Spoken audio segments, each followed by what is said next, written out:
The Tompkins fam is continuing our van life journey. This week we headed to Tampa the day before the Super Bowl alongside of Convoy of Hope.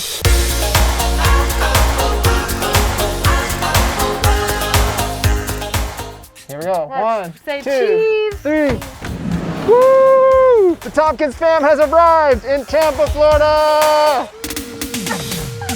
So back in March, Convoy of Hope set a goal of serving 10 million meals to people during this crisis. They have now served 200 million meals. I mean, how incredible is that? They get their shoes and their socks for their kids, and then they go across the street and there's all the groceries. Dash, you want to get the shoes and socks? Thank you. Good job, Dash. Thank you. We got some more here. Oh, wow, thank you. That you're helping out and giving shoes to kids and families in need, and it's just been a true blessing.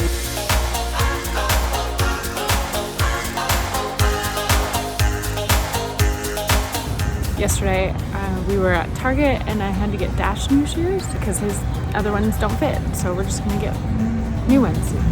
Didn't even cross my mind, can we afford it, or should we wait, should we not? There's moms with kids, they know that they're coming through to get new shoes and socks. Me being unemployed right now due to COVID, it floored me of the generosity that you guys would actually take time out to think about the kids and give shoes and socks. You don't understand how needy that is, in a young child's life. They go through shoes so quick, and it's really helped our family.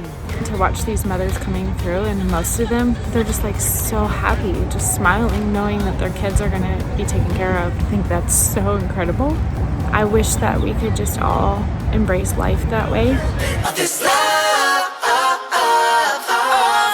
nothing can compare to this thing I found in you. It's been so amazing seeing how Dash has just been thriving for this. He's been loving just running the shoes up to cars and getting the papers. And so behind me you can see the grocery drop happening. They get perishable items like a gallon of milk and cheese and a whole bunch of dry goods. This is beneficial for my family and my grandchildren. They're struggling, but many in this community, we all are. And we really appreciate this opportunity to be here. Awesome. It's very helpful. We've had a great time here with Convoy of Hope in Tampa. What a special opportunity for us to be able to be a part of what they're doing, and we're grateful for what Convoy is doing and continue to do. I love whenever we can be lights, spread some love. It's super sweet to watch your kids get involved as well, so find ways to volunteer and help, find ways to help people and love people and spread light and love.